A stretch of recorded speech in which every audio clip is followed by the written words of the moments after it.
میں نے ابو سعید خدری رضی اللہ عنہ کو رسول اللہ صلی اللہ علیہ وسلم کے حوالے سے 4 حدیثیں بیان کرتے ہوئے سنا جو مجھے بہت پسند آئی۔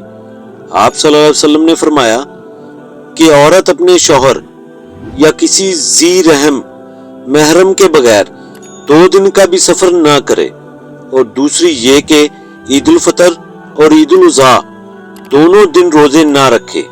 تیسری حدیث یہ کہ صبح کی نماز کے بعد سورج کے نکلنے تک اور عصر کے بعد سورج چھپنے تک کوئی نفل نماز نہ پڑھی جائے۔